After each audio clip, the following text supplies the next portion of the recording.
Hi, I'm Cynthia Schiller. Please like and subscribe. I had a viewer who had asked about how is brain damage measured?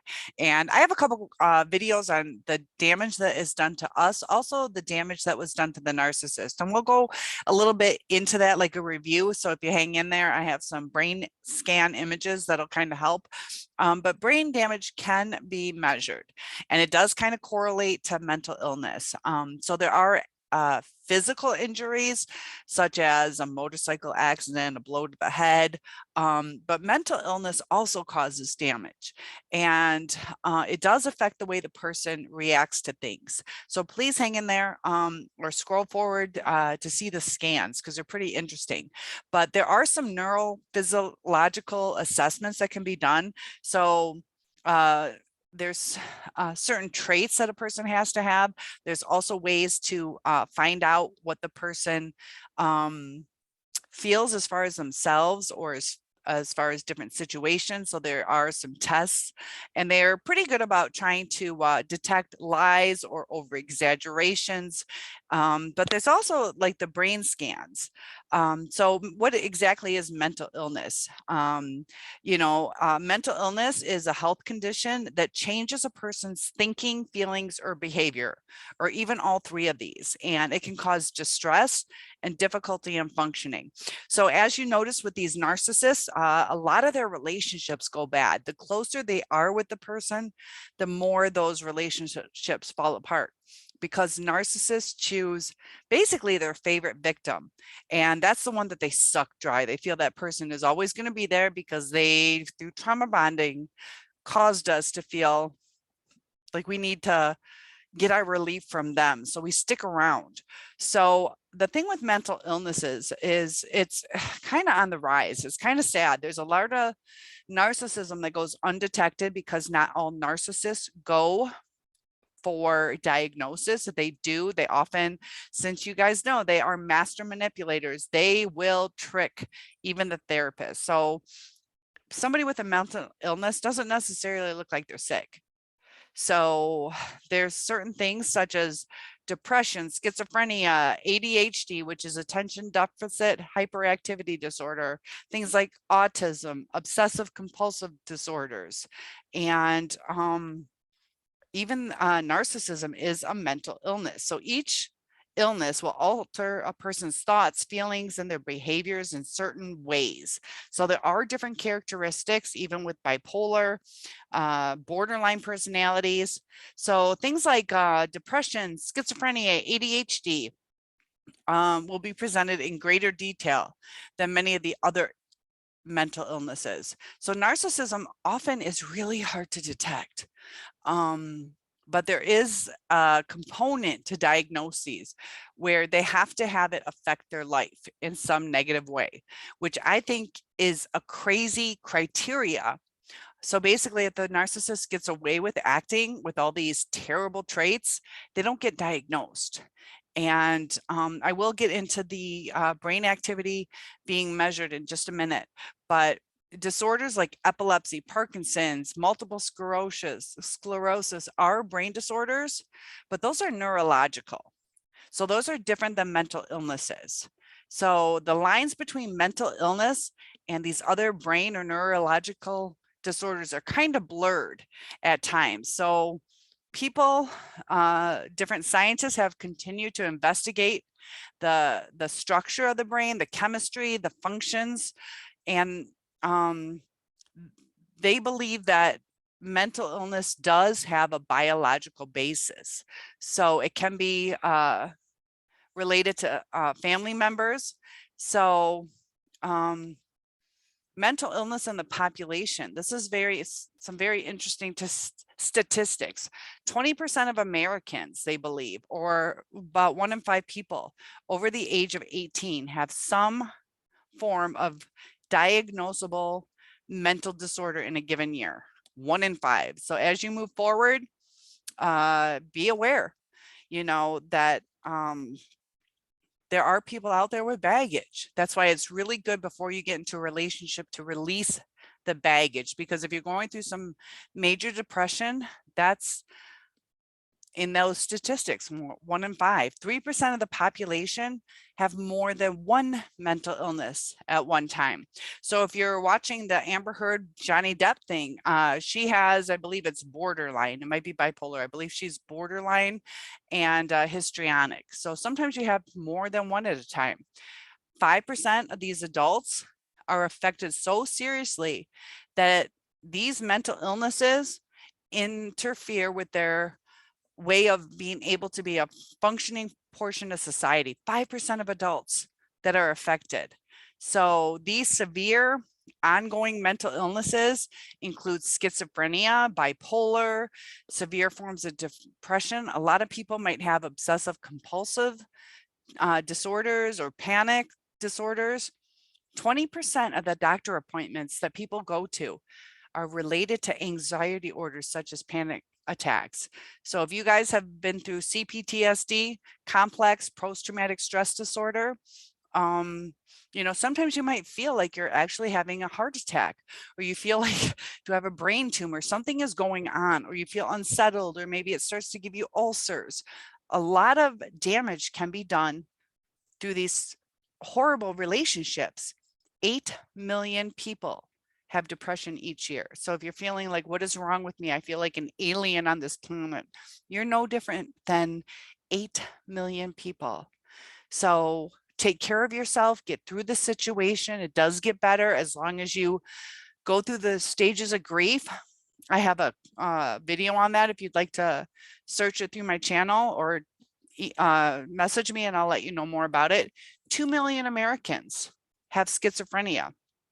300,000 new cases each year. So the brain plays a big portion in how we can kind of see something is going on in the brain. It cannot be used to diagnose an actual mental disorder, because some of the things that are going on with the different mental illnesses will be in the same section of the brain. So it cannot be used to diagnose it. It can be useful in narrowing it down. I will show my screenshots of the different brain scans in just a minute, but it even happens in children. So I'll do a child one in a future video. But some warning signs that we have with mental illness, if you're starting to wonder if you're a person or your parent has a mental illness, a lot of times they can have a personality change that happens. They can't cope with daily activities. That's why a lot of times you see them changing relationships or changing jobs or moving. The narcissist can have some grandiose ideas. Sometimes with mental illness, their ideas might seem totally off the wall. And for some reason in their brain, they think it's achievable. I don't know, they're the first person who's going to build a pool on the moon because they're so smart, or just different things. And maybe if they had some training in it, but they're overconfident. Some of them, the narcissists actually do believe a lot of their lies. Other times those lies are used as tools. So mental illness, a lot of people have extreme anxieties or depression that goes on for a long time, or their life just starts to fall apart. Differences in eating patterns can show an onset of mental illness, whether eating too much or not eating enough. Talking about suicide, a lot of people have started cutting themselves. Sometimes there are that copycat thing where it's like, oh, that worked for that person got attention. And it's really sad how narcissism really is growing, as well as mental illnesses. We've gone through COVID, financial struggles, the doom and gloom of society, all the riots and the violence and stress can cause a lot of,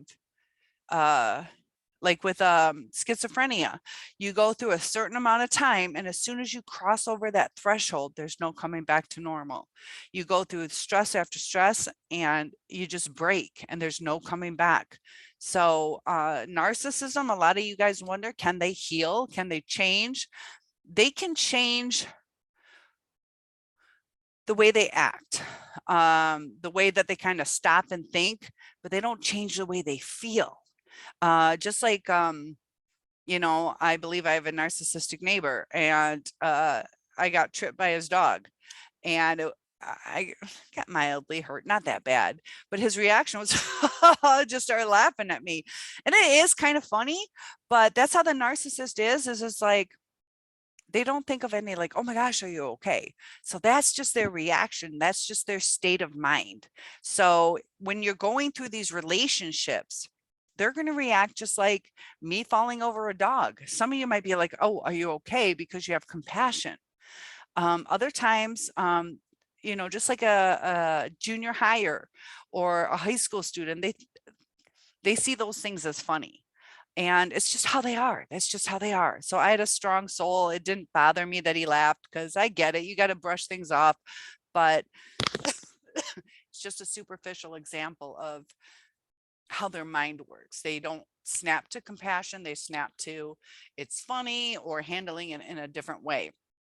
A lot of times they'll be hostile, violent, excessive anger. They got this rage built up inside because they have not been able to control things in their childhood, or they have not been able to live up to things. And there's different ways to diagnosis. There's you know, the basics of the brain function. So the brain makes up 2% of our body weight, but it consumes 20% of our oxygen that we breathe, 20% of the energy, and it controls almost everything we experience, whether it's movement, what's going on in our environment, our involuntary body process, like our heartbeat and our breathing, and even controlling our emotions sometimes. Our brain, you know, I don't know if you guys have gone through this, like you just want to cry.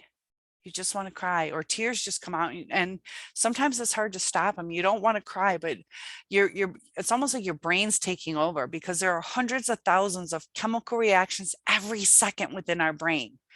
And the underlying reactions, those are our thoughts, actions, behaviors. And you know, every second we're going through these things. And that's just what our thoughts, actions, and behaviors are. It's how we respond to stimuli. And that's why sometimes at the blink of an eye, our narcissist reacts. It's brain activity that is doing it. So in short, the brain is what dictates our internal processes and behaviors. And that's just how we survive. And the narcissist has chosen, because of the brain damage that I'll show you in a minute, that it's their way of surviving. And I'll go ahead and share my, there's one part I wanted to show you. So for treatment, there really, you know, for narcissism, there's really no medication that they can take unless they have a secondary mental illness. Sometimes they can have some secondary medicines that do respond to medication, but narcissism doesn't. So they have an anxiety disorder or depression disorder that can be minimized. So I'll go ahead and share my screen with you guys to show you what I'm talking about as far as this brain damage and some of the ways that it happens.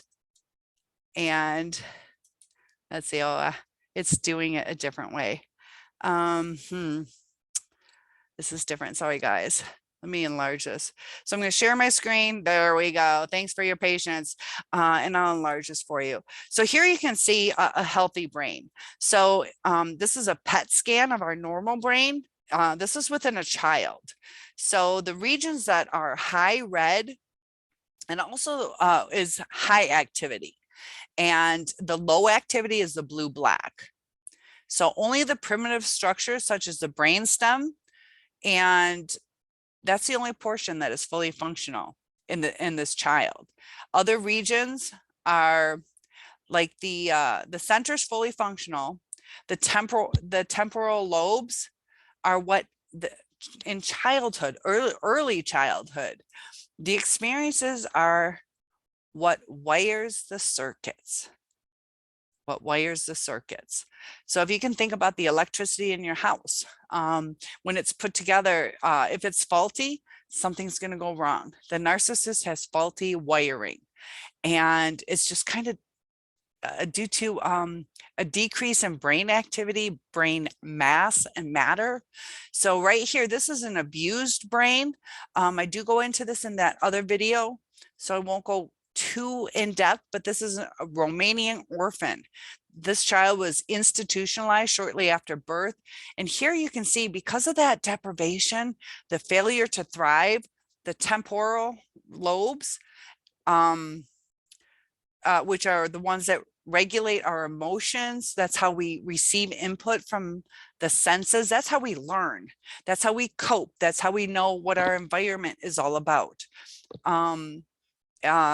It's just not very active. Like I said, the darker areas, the blue and black, are low activity. Look at how much less activity. So you think about thought processes. If they're having this much low brain activity, it's a lot harder for them to act like an adult. There's different sections in their brain for intellect, but as far as the emotional part, that's where that is. You can see the different types of brain activity, the normal brain versus ADHD. All these scans can kind of show, but like I said, to just take a brain scan, you don't know exactly what it is. It could be whether it's more than one diagnosis or just different aspects of it, because for narcissism, there's 5 out of 9 traits that you need, 5 out of 9. Each different mental illness will have a list of how many, so many out of so much.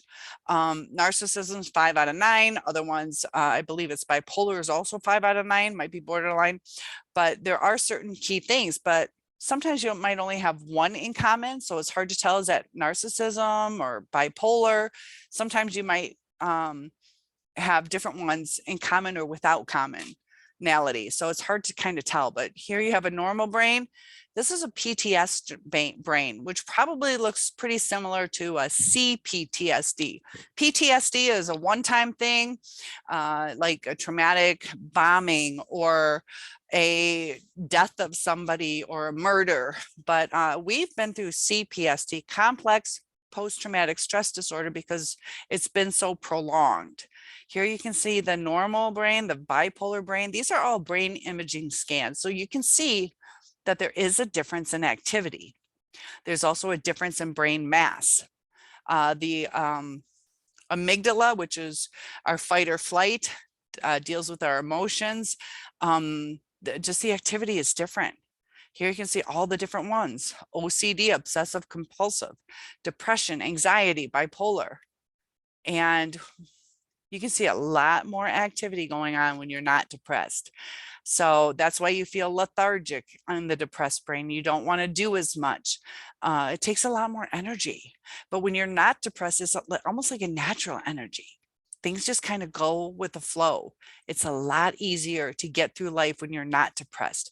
And here you can kind of see why. Your battery is full. So try not to mope around too much. Try to break that cycle. Try not to go back to that narcissistic, abusive relationship, because you're going to get into that depressed mode again. Life is going to be a struggle. We're also going to have more reactive abuse because of it.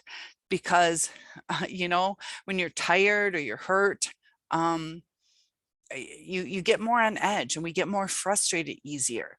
So even if you're dealing with a narcissist, the stronger your brain is, the more active your brain is, the more you'll be able to function with them. And I hope that was helpful. But the way that we measure brain damage is through the different, sorry about that, through the different imaging, the PET scans.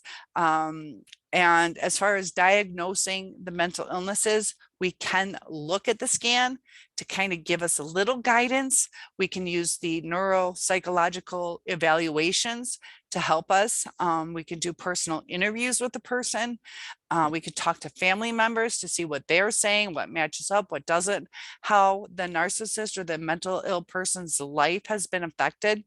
But to measure brain damage is through the brain activity, the brain mass, and I hope that was helpful. I love having topic requests, and please like and subscribe. One-on-ones are available, and I hope that was helpful. See you in the next video.